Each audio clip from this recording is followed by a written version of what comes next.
All right. Having been said, it is my honor to introduce today's keynote speaker, Michael Rozyne.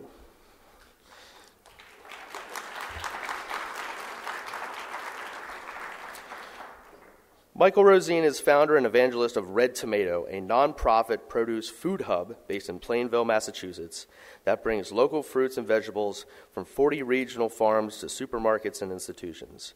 He's been marketing small farm products for 3 decades, including work on conventional and organic farms in Maine, as a purchaser-marketer for a regional cooperative food distributor in the Northeast.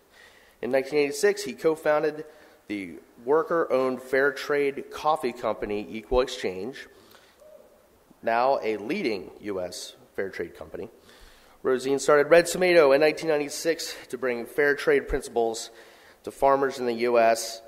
He's dedicated his life to restoring equity and fairness to a flawed food system. Ladies and gentlemen, Michael Rozyne. Thank you.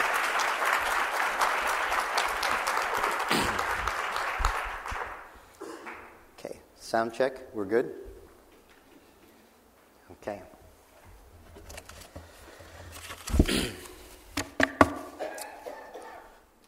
Just want to let you know, for the first 2/3, there'll be a bunch of slides, and then in the final third, there'll be very few, just so you feel like you're not being cheated or that we're having technology problems. It's by design.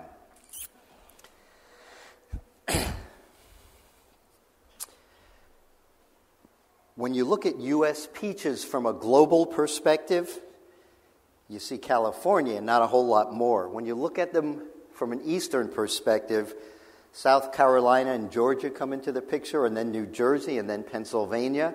And 100 years ago, Connecticut would have been right there. By the early 1900s, the tiny state of Connecticut was producing 500,000 bushels until 1917, when a deep frost set in, where the temperature hung around zero for 4 weeks running. And the entire Northeast lost almost every single peach tree, not just the fruit.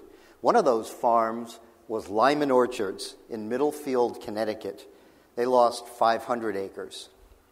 I met John Lyman out in the parking lot after a fruit meeting of farmers and scientists. Lyman Orchards is best known for its apples, but on that day, John cornered me and he said, "Hey, I heard you just started Red Tomato. You selling local peaches? People love local peaches." So he needed somebody to market his wholesale fruit. I needed new relationships, new growers who were producing really high-quality stuff that I could sell at Red Tomato, and I needed farmers that I could trust to teach me the wholesale produce business. Well, John was right about those peaches. People loved them. We promoted his peaches as tree-ripened and locally grown because the sugar in a peach develops at the end of its longevity, and the difference of a couple days is something you can really taste. He made 3,000 cases available to us. We handled them with extra care, delivered them direct to stores, and they really looked different from those California peaches on the supermarket shelf. They had peach fuzz, and they had no PLU stickers. They were that local farm stand peach, but in a supermarket setting. In the lifetime of Red Tomato, John Lyman's leadership really stood out. He stood out in our grower network of 45 farmers. He was the grower rep on the board of directors, and at times he's actually come back for a second round.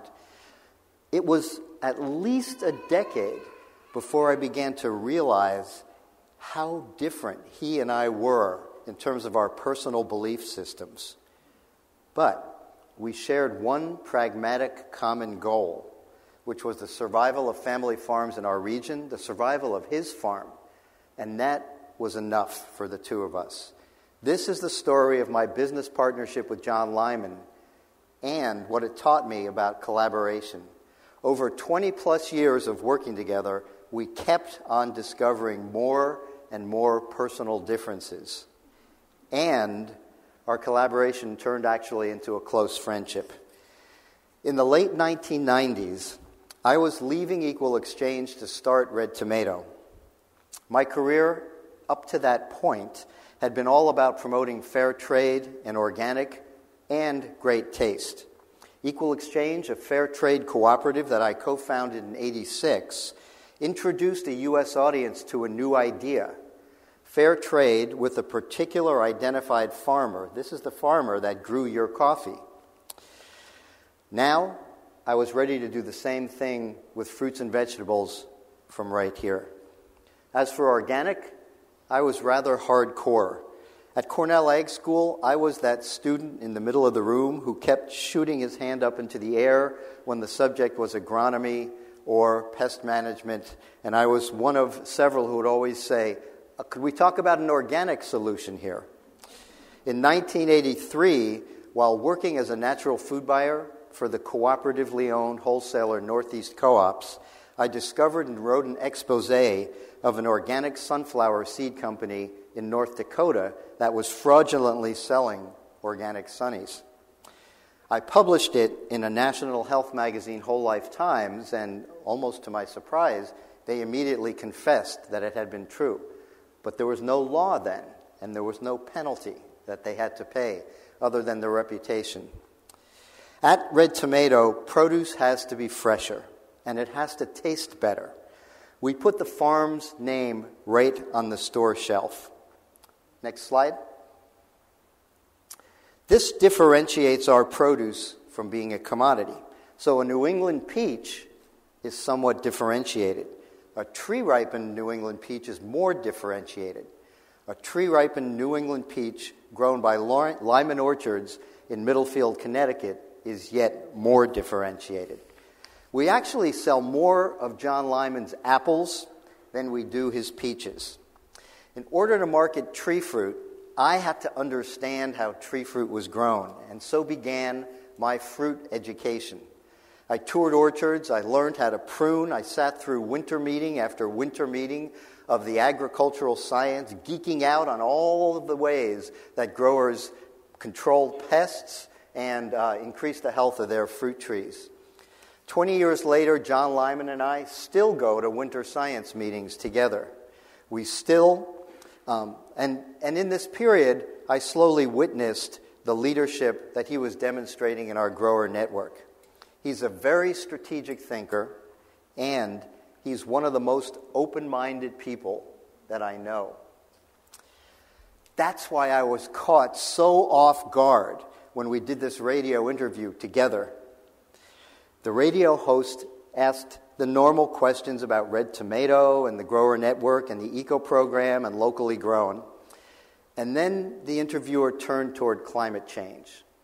This is probably about 13 or 14 years ago. And so I mentioned what we were experiencing for hail damage. Incidents that used to be once every 10 to 15 years seemed like they were happening now every couple of years. And our grower network suffered a lot from hail damage. And then the radio host turns to John, and he asks about climate change, and John pauses a minute and then says that he's not really convinced by the climate change science. His family has been observing over a spectrum of hundreds of years abnormal weather incidents that often last for years at a time. So he's not saying there aren't weather changes right now and there aren't some extremes, but he doesn't believe that we know enough to say humans are the cause or that we know enough to predict the future. This climate change skeptic is the same John Lyman who stays current on all the latest ag science.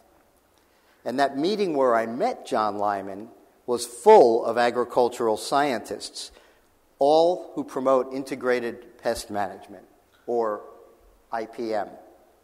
IPM is a way to manage their pest problems by mastering orchard ecology. They bring in parasitic wasps, lacewings, and ladybugs to eat woolly apple aphids. They use good mites to control the bad mites. A biological tool called mating disruption uses sex pheromones to confuse and control the moths. Growers protect bees with a pollinator protection plan. Farmers rely on biological tools first, and they use chemical sprays when the natural controls don't work. In the state of Washington, way over there, where almost all of the nation's organic apples come from, growers are farming in near-desert conditions where they irrigate. They have far less pest pressure than we do here in the East, and that's probably all the way east of the Rockies. So Red Tomato's Eco Apple and Peach program is our response to the difficulty of raising tree fruit in this part of the country. We think it's the best way to raise apples and peaches at commercial scale volume in the eastern United States. At Red Tomato, we work with certified organic vegetable growers. Some of them use IPM. Some of our fruit orchards have acreage in both advanced IPM and organic. None of these growers, in my mind, are conventional growers. In the 40 years since I've been in this industry, organic labeling went from being an honor system at first to a private certification to the federal law. When I first learned about organic vegetable growing from Elliott Coleman in Maine, soil health was prime, first and foremost. The organic law, as you well know, put allowable ingredients first. Substances derived from naturally occurring ingredients were allowed. Synthetic ones, with some exceptions, were not allowed. As organic sales took off, people learned about organic increasingly from businesses and then large businesses and some advocacy groups instead of from small and medium-sized growers. And the story became very black and white. And as that binary narrative took hold in the marketplace, in the public mind, it got harder and harder for us to tell John Lyman's story and to try to explain integrated pest management. I would meet somebody at a store or at a conference or something, and consumers would always ask, is it organic? And I'd have 10 seconds to provide that answer. And my best version took about 2 minutes, and it wasn't simple. Sometimes they'd look at me like I was some kind of a traitor. Well, I still haven't found an effective way to explain IPM to a public audience in 10 seconds. So I decided to try something a little less serious. When I was 8 years old, I learned to rhyme from my mother's closest friend and boss and mentor, Jeannie Ginsburg. This powerful woman, who stands 4 feet 10 inches off the ground, towered over classrooms of 3- and 4-year-olds in a cooperative nursery school where my mom taught. And she taught well over 1,000 of these 3- and 4-year-olds. So she taught me to rhyme when I was about 8, and then insisted on every birthday that I always honor her with a rhyme. And so I just started doing this. And I kind of never stopped until she was in her late 90s. She passed away last year, but we were constantly exchanging, about once a year, these birthday rhymes. And for me, it was a lot of fun. These days, my rhyming inspiration is actually the musical Hamilton. But for me, there'd always been this line between rhyming and work. Work communication was serious. Rhyming was fun.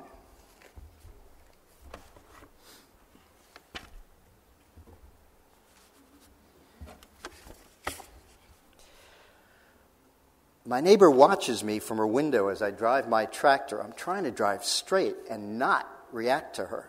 Then one day, face to face, I hear what she's saying. She's worried about what I'm spraying. I try to explain. I'm careful. Other growers say I'm judicious, but I'm not getting through. What can I say so you won't be suspicious? I get defensive. It stings. I don't like being mistrusted. Where's presumed innocence? I feel like I'm being busted. So I change course and offer up scientific explanations. Now I sound stiff. Hey, I'm trained in ag, not public relations. Farming today is so stressful. It's not that children's bedtime story. The cows, the sheep, the pigs, all that romance and glory. Every day I get up and I serve several masters, the government, my customers, and weather disasters. The government's the reason for my food safety clerk. She administers the law. Strangulation by paperwork.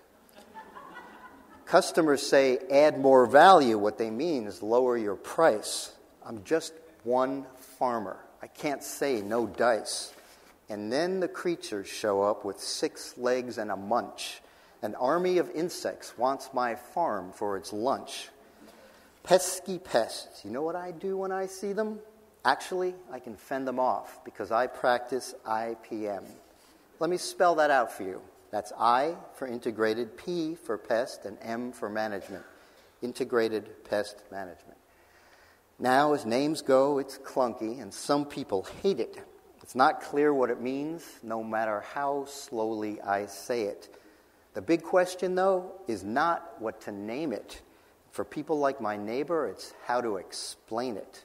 There's no blueprint, no recipe, no one-size-fits-all. There's no automatic solution that I can buy and install. What I do depends on context. So when those creatures come visit, I have to stop and assess, how threatening is it? IPM principle number 1.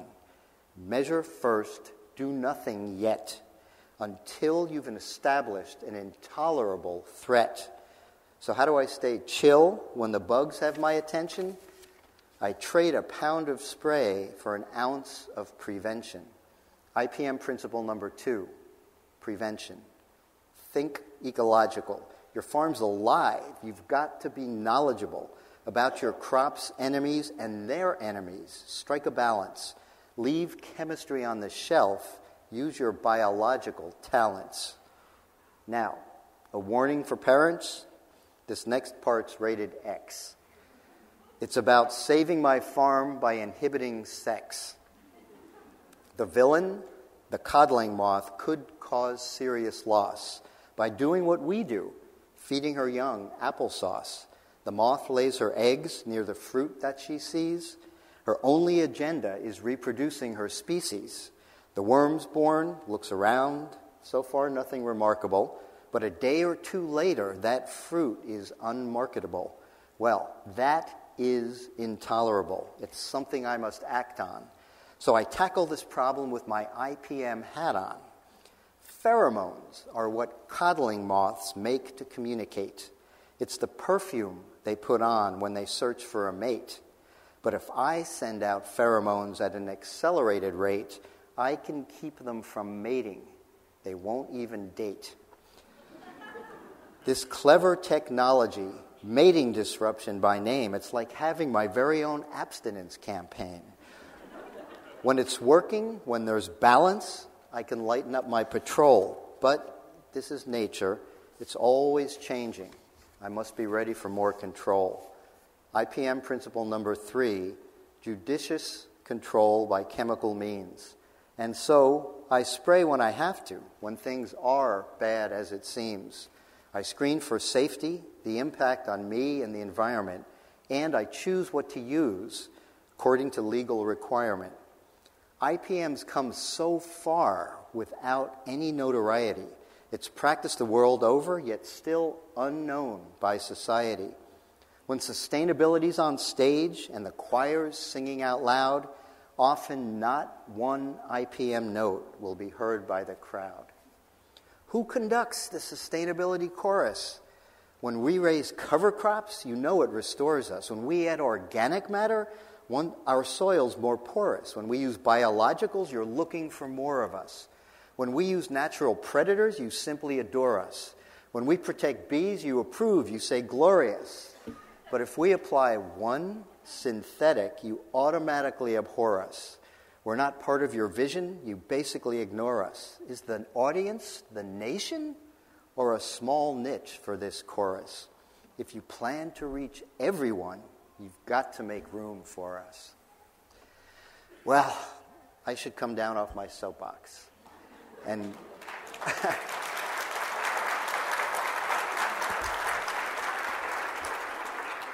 I got to get back to work. Harvest, pack, sell, and record it for my food safety clerk. I wave to my neighbor, she waves back. She knows me now, and she gives me less flack. Last year's offer, Try a peach? Well, that did not compute. But this year, I'm betting she'll try a piece of my fruit.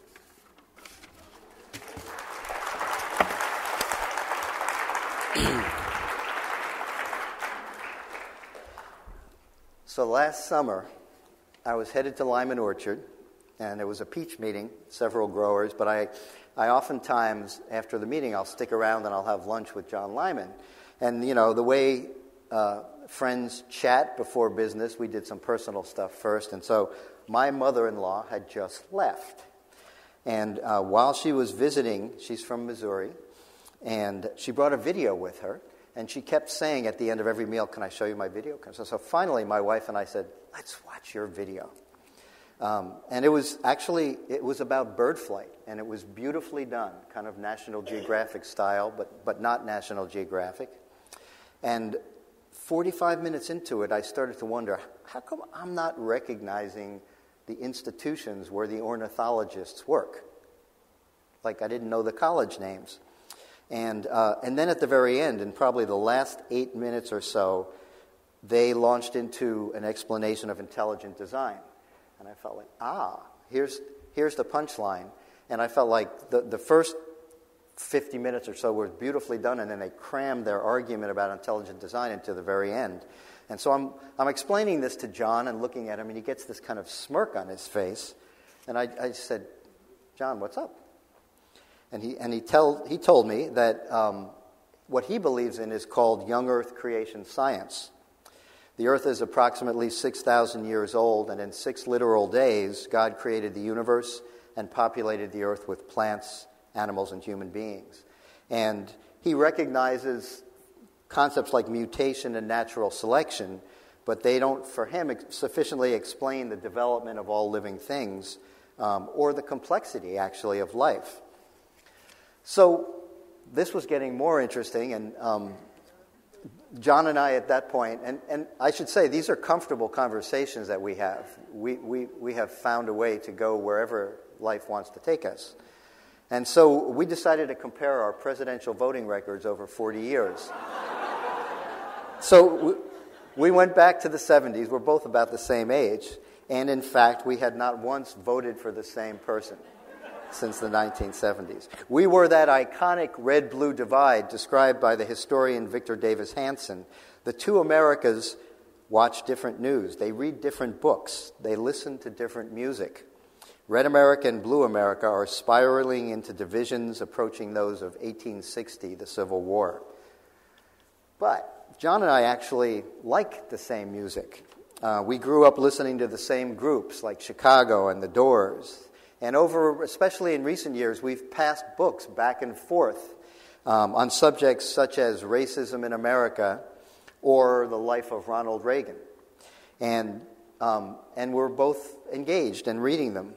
So I think you're getting the picture, right? This is not the story of differences that explode or differences in which one person miraculously turns the other person around to see the truth and the light at some point. We just keep finding more differences, and we are still closely engaged, working together for ecologically grown fruit. The fact of our differences has never been that important because by the time we figured them out, I knew his story and he knew mine, and we trusted each other. His story begins with the first generation on the farm, an earlier John Lyman and his wife Hope, who bought the farm in 1741. 2 of their 9 children fought in the Revolutionary War. The Lymans, for the whole time, have been a family of business entrepreneurs and risk takers. Second generation David Lyman saw textile mills emerging and gambled at the early stages that bringing merino sheep and producing wool would be a profitable venture. And of course, he won that bet, and textiles became New England's leading industry in the 19th century. Fourth generation Lyman, named David II, made his money off of the farm, and he gambled on a new machine, and we know it today as the washing machine.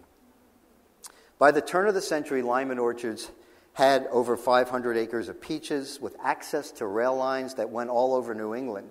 So they could deliver fresh peaches pretty much anywhere until that deep freeze struck in 1917. And that disaster is what turned a lot of peach orchards into apple orchards. And that's true for Lyman Orchards.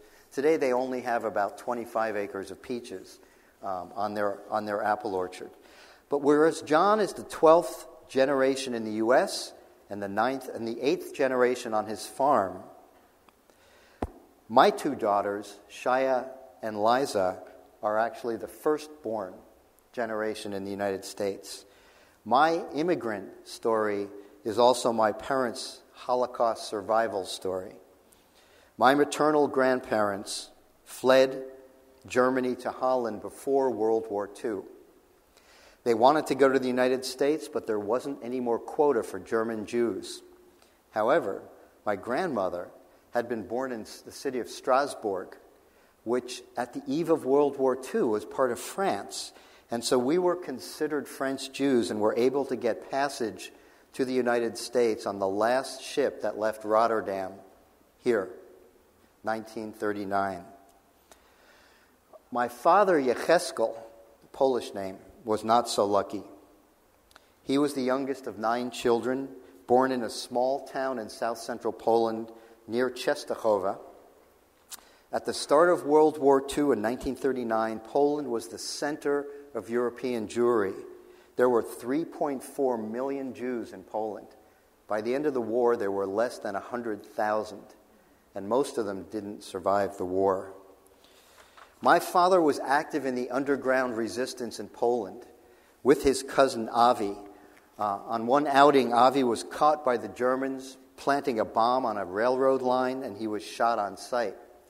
So my father, from that point on, became a marked man. And sometime in 1944, he was caught by the Nazis and sent to Auschwitz. He was there for a while and then transferred to another camp called Dachau, and he remained at Dachau until 1945. Exactly 100 years before that time, Frederick Douglass published his autobiography, The Narrative of the Life of Frederick Douglass, an American Slave. It's the most widely read of slave narratives today, clearly an American classic. And Douglass was living at the time he wrote that in New Bedford, Massachusetts, 20 miles from my home. He began his escape from Baltimore by boarding a train dressed as a sailor and eventually made his way to New York City. Another common escape route for slaves out of Baltimore was to follow the Susquehanna River upstream to Lancaster. One of the first stopping points along the Underground Railroad was this stone-lined cave beneath the barn owned by abolitionist Joseph Smith, which is about 20 miles from where we sit right now. In this 100-year span between Frederick Douglass's narrative and my father's liberation from Dachau, one would have imagined that human beings would have abolished from the earth the enslavement of one people by another. This perspective was shared by John Lyman's great-great-great-grandfather, William Lyman, and his son David. They were abolitionists. They were known not for their entrepreneurial contribution, but for their moral courage. The Fugitive Slave Act had been signed into law in 1850, holding Northerners and their institutions responsible for enforcing slavery. William Lyman refused to support the Fugitive Slave Act. In an open letter published in the Middletown Press, he and his son wrote, "Good citizens cannot be slave catchers any more than light can be darkness." Today, Lyman Orchards is honored as a site on Connecticut's Freedom Trail. At the end of World War II, liberated from Dachau by American soldiers, my father Yecheskel emigrated to Palestine, soon to become Israel, and he became an accountant. In 1953, he met my mother, Edith Weiss, who was then visiting, she was now an American, visiting Israel after college. They married in 1955, and they planned to make their life together in Israel, where I was born. Six months after I was born, My father died of a heart attack at age 39. So I've heard all this stuff about his charisma and sense of humor and what he was like, but I never knew him. And yet, I have images of him that frequently come to mind. And one of them is that when I find myself in the hardest of times, the most overwhelming of situations, when the SH really hits the fan, and I hear this voice in my head and it says, "Your father survived Auschwitz. You will figure this out." And right now, unfortunately, is one of those times. The wholesale marketplace for local produce has gone from difficult to brutal in recent years. We are really in a race to the bottom. Red Tomato recently lost a pretty sizable chunk of its business to a large customer, and we're kind of back at the planning table asking big existential questions about what this means for the growers that we work closely with. We've been through hard times before, and we will figure this one out. But we're asking ourselves questions like, how do small and mid-sized farmers, how do mission-driven organizations like Red Tomato and Pasa achieve their missions in these next 10 years? Should we be collaborating in new ways with new partners? In what ways could we be stronger together?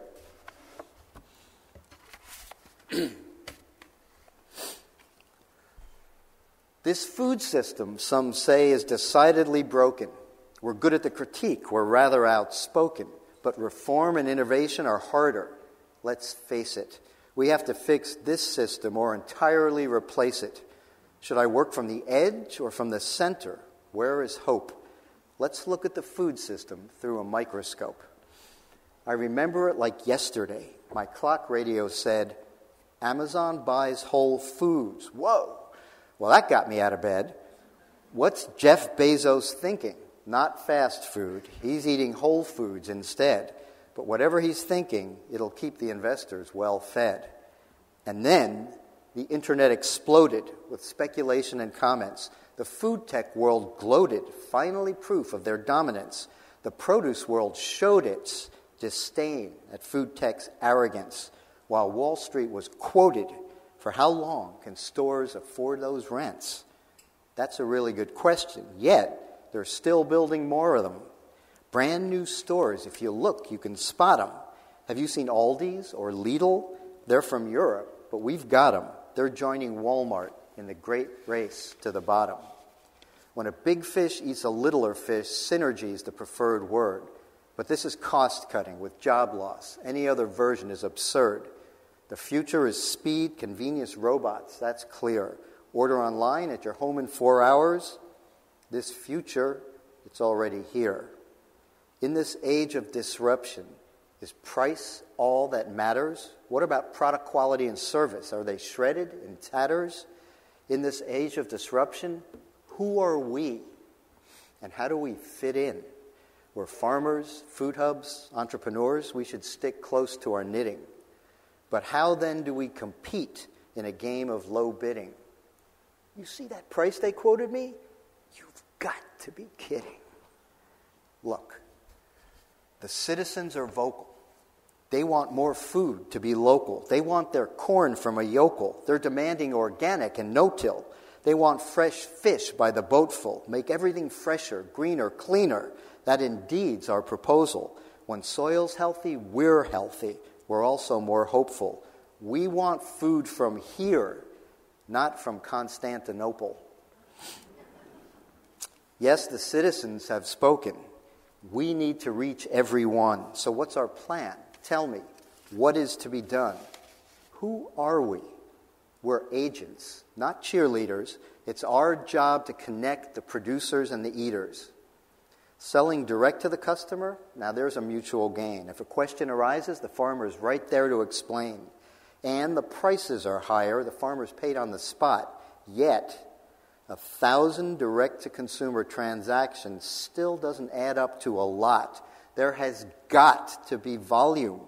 logistics, and quality control if the benefits of good food are going to reach out to us all. But it's not direct sales or wholesale or food tech or farm to school or urban farming. It's all the above. A total outpouring of food invention, kind of like an outpouring of love. We're small fish swimming upstream by our own rules. We need some advantage, some competitive tools, relationships, building power into trust. That's our regimen. Collaboration is one thing we can do better than them. Turning pages is not one of the things we can do better than them. Some collaborations are friendly, but none come for free.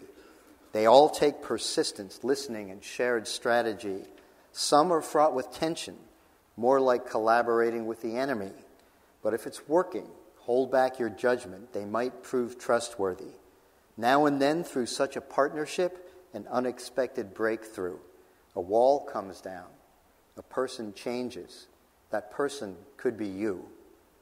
In small scale at the edge, reform and innovation. While at the heart of the beast, infrastructure systems are feeding a nation. The center needs the edge, and the edge needs the center. If we can lower fear and mistrust, then imagination can enter. So if you're more of a David and not much of a Goliath, when collaboration comes knocking, say, let's experiment, let's try it. Let's scale up operations and reach as high as we dare. For the farms, for communities, for ourselves, let's build a bridge to there.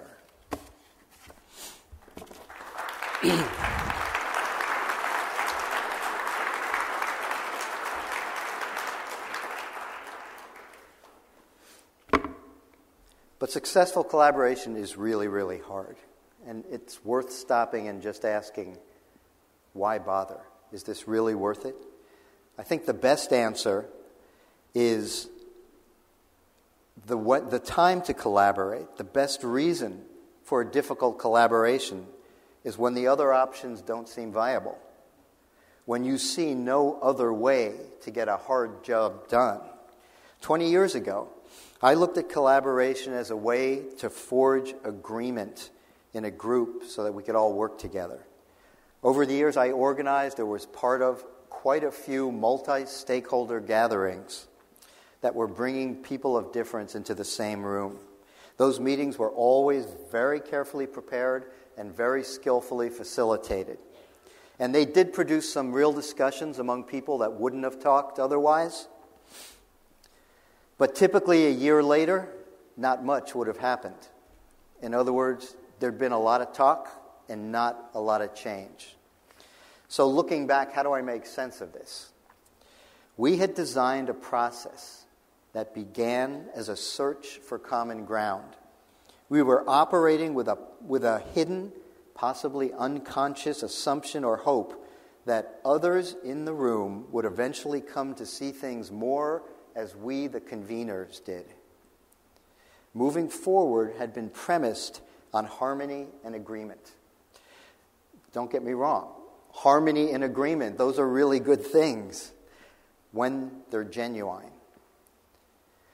And by designing an agenda to facilitate agreement, we were also choosing to not name and certainly not to honor the disagreement and the differences in the room, as if they might somehow go away on their own. Listening intently only for the common good it can also be a form of partial listening. That's what algorithms do. It gets in the way of listening for understanding. Unearthing and managing the disagreement in the room is a necessary part of successful collaboration. Ultimately, a balance is what it takes. Time for building connection and agreement, and time for understanding the disagreement. They both lead to the creation of trust. So instead of starting with the assumption, let's build trust in the room so that we can work together, I'm now looking at it more this way. Let's get down and work together around one pragmatic common purpose so we can slowly, gradually build up the trust we need to do even more. To work together, you and I just need one pragmatic common purpose. For John Lyman and Red Tomato, that was the ecologically grown fruit tree program that we have been building. There's a collaboration in the Chesapeake Bay called the Delmarva Land and Litter Challenge, where poultry companies sit at the same table with the environmentalists, some who have been suing those companies. The state of Pennsylvania has 33,000 farms that are part of the Chesapeake Bay watershed. And Pennsylvania, as you probably know, is responsible for reducing the nitrogen load into the bay by 69% by the year 2025, as mandated by the EPA. 80% of that reduction is supposed to come from farms. One of those farms is Cedar Meadow, owned by Steve and Sherry Groff in Holtwood, which is 15 miles south of here. They're 2 miles from the Susquehanna. Whatever they farm can go into the Susquehanna and then into the bay. In the early 2000s, Steve Groff was given the Clean Water Farm Award by the Pennsylvania Chesapeake Bay program for his farming practices. We've been working with Cedar Meadow Farm for about 20 years, buying their tomatoes, heirloom tomatoes, and winter squash. I've known Steve about as long as I've known John Lyman. In 1982, Steve measured his organic matter, and it was 2%. And Penn State said, you're going to have one heck of a time building that up substantially. Today, his organic matter content is just under 6%, which he would attribute primarily to cover cropping. He has living roots in his soil year-round. It's always covered to prevent and reduce erosion, and Steve considers himself a sustainable farmer. Whereas an organic farmer would likely till to control weeds, Steve Groff says, you couldn't pay me to till and destroy the soil life that I've been building up for these decades. And he's very proud of the 12 earthworms per square foot in the top 1.5 inches of his soil. There's a lot of bickering right now about the definition of sustainable farming. Meanwhile, the public knows little to nothing about what that word means. And Steve Groff and John Lyman don't fit some of the definitions of sustainable farming because they use synthetic pesticides. It's a profoundly unsettling truth of the world we live in, that we are surrounded by thousands of synthetic chemicals and substances, the impact of which we don't fully understand, from fingernail polish, other cosmetics, shampoo, cleaning products, plastic water bottles, to pesticides. Banishing them all at once, probably not possible, probably not an effective idea. So we have to manage them thoughtfully to the best of our ability. The responsible management of fertilizers and pesticides has to be part of the sustainable farming discussion today. So when I shared the John Lyman story with Steve Groff, he quickly said, yep, that describes me too. I use IPM, I make selective minimal use of an herbicide, and John's creation story is about the same as mine. And the same thing happened to me last fall when I shared the story with one of our eco-growers in the Hudson Valley named Chuck Mead. On all accounts, for these 3 eco-growers, their path to truth begins and ends with a higher truth, the Word of God, and a literal reading of the Bible. Their origin of life story centers on the Noah flood. Life on earth is 6,000 to 8,000 years old. And all 3 of them rely and study on modern agricultural science. My path to truth begins and ends with evidence from both science and history. My origin of life story is evolution. And I leave room for mystery and uncertainty, things sacred, and for humility. I know science doesn't always get it right, or explain everything. I admire how all these three growers hold their higher truth in a quiet, unobtrusive way without seeing their way as the only way. I'm not suggesting that you should change your core belief system at all. That's not reasonable. Unless there's a clause in your personal belief system that says the world can't be a better place until and unless others see things the way I do.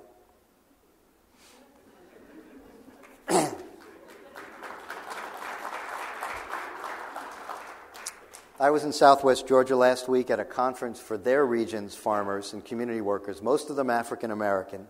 And the morning after I spoke about collaboration, Latasha Brown of Black Voters Matter spoke also about collaboration. She opened up the morning plenary by chanting a religious hymn.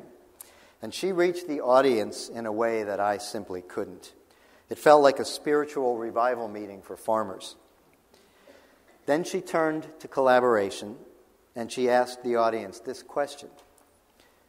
Don't you get stuck when you see that person across the room as some kind of an other? When you aren't doing the work to find the humanity behind their views, which happen to be different from your views? And she concluded and she said, the hardest part of this work is an honest assessment that helps you see how you too are part of the problem.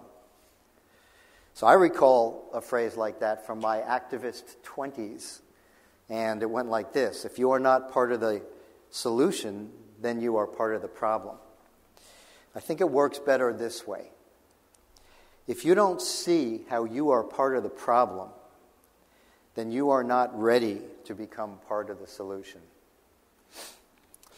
Well, at the end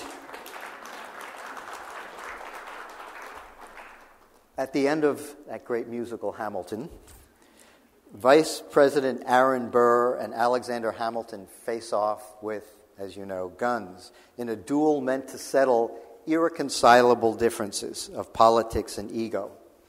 Next slide. Oops, wait. Okay, I'm forgetting it. Stay there. So the duel between Aaron Burr and Alexander Hamilton. So Burr wins the duel. He kills Hamilton, and after some cooling off period, Burr reflects. Now I'm the villain in your history books. I was too young and blind to see. I should have known the world was wide enough for both Hamilton and me. Well, the world is obviously wide enough for both John Lyman and me. The world is wide enough for lots of difference. It's wide enough for evolution biologists and young Earth creation scientists. And the sustainable food movement, the sustainable farming world is wide enough for both organic and IPM. It's wide enough for the pioneers who built organic over 40 years. It's wide enough for those building regenerative standards right now, and for those farmers who are just now experimenting their way in the direction of sustainable practices. The lines that divide us are real. We learn them through stories we hear in our childhood. Some of them we write ourselves. They begin as thin lines. We add assumption upon assumption, and a thin line can calcify into a thicker line, harder to cross. Time, history, ignorance can turn a thicker line into this. Some lines are dangerous to cross, for sure. The Underground Railroad, a concentration camp. But many of the lines that divide us today can be crossed with reasonable risk while practicing collaboration and listening.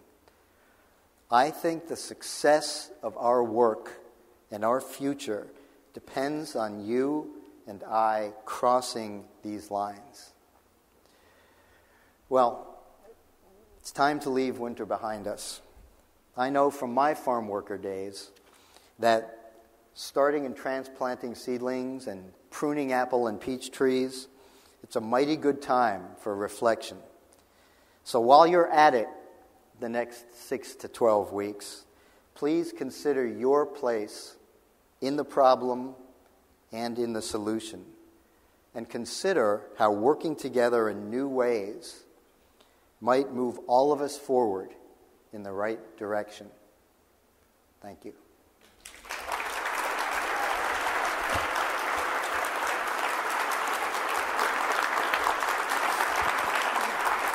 Whew.